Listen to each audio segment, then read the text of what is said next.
What's up, guys? Welcome back to the channel. Taking a look at Stellar Blade here, the demo on the MSI Claw8 AI Plus.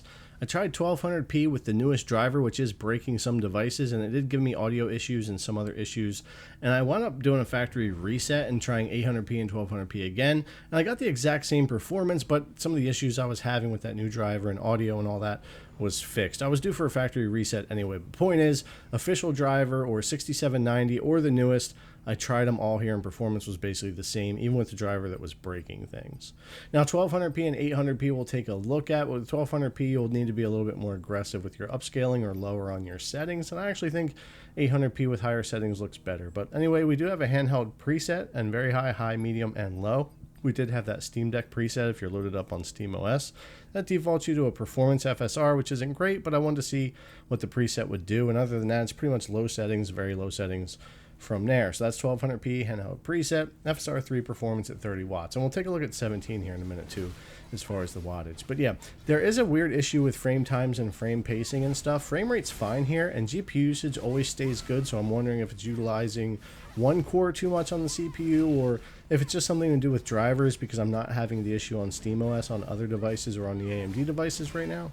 Also at 800p medium preset TAA 100%, I actually think it looks a lot better without upscaling and medium settings, and frame rate one way or another is going to be fine, so there's room to play around. But again, we do have those frame time and frame pacing issues, and I tried 3 different drivers plus that factory reset like I was talking about, and performance was always the same. And those little skips and stutters, depending on what resolution you're on, they're not always in the same place. But I do prefer 800p with the medium or even a little bit higher settings and less or no upscaling versus going 1200p and maybe getting more aggressive there. But I think when the game comes out, point is there's plenty of wiggle room here to adjust this to whatever resolution and settings we're going to want to get out of it. And I'll try a lot more settings and resolution and stuff when the game actually comes out. But right now in the demo, I'm not 100% trusting performance, and hopefully day one patches and maybe a driver update for support for this game will help us out before it comes out on June 11th. A quick look at some of the other presets here at this 1200p FSR 3 performance. Very high will come down to about 40 FPS right here. At 1200p high preset, we're going to be around 45 FPS, just staying still here in the same area. And we'll switch over to the medium preset. We'll jump up to 56. Obviously, we're very GPU bound. Resolution and the graphic settings are really going to affect performance when this game comes out, which is fine because it seems optimized enough to where we're again going to be able to adjust this to whatever we want here. Low preset gets us close to the handheld preset, but not quite there. And then of course they're getting the most aggressive with this one, keeping the frame rate higher.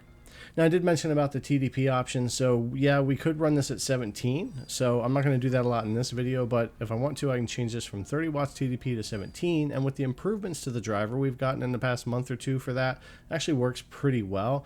There's about 10 FPS in this particular area sitting still, but I think when the game comes out, 17 watts will be pretty viable, and I'll test it a lot more then. But yeah, mostly getting into it here, you can see the difference. I prefer the visuals of the medium preset. Maybe I could come up even higher. Depends on if you're trying to get that 60 FPS or if you're fine with it running a little lower. At 800p medium, I did get less of that stutter and frame time issue in a lot of areas of this level, but I think it's just kind of hit and miss. Again, I'm hoping a day one patch and driver updates will smooth out a lot of that, because ultimately the game looks great and runs great on here. Seems to be running great on all the handhelds for the most part, which is nice to see. It's going to be another great game that we can jump into and play on the go. But when it comes to the Claw8 here, there's obviously some things that need to be done to smooth out game performance, and maybe on some other devices as well where I haven't seen it. But anyways, guys, I'll leave you with a little bit more gameplay here for Stellar Blade on the MSI Claw8 AI Plus. As always, thanks a lot for coming and check out the video. I really appreciate it, and I'll see you in the next one.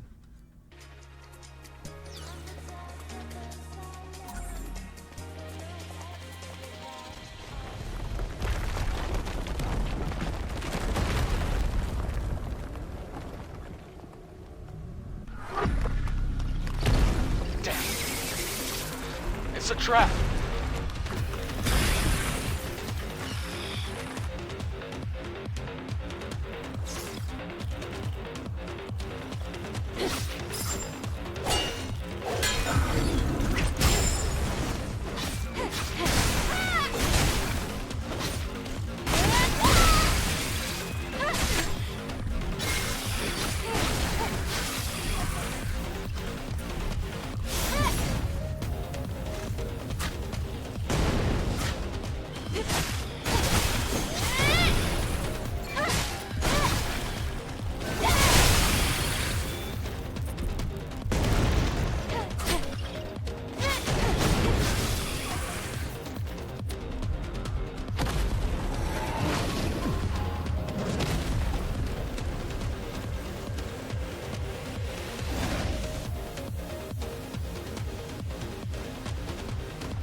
in the clear.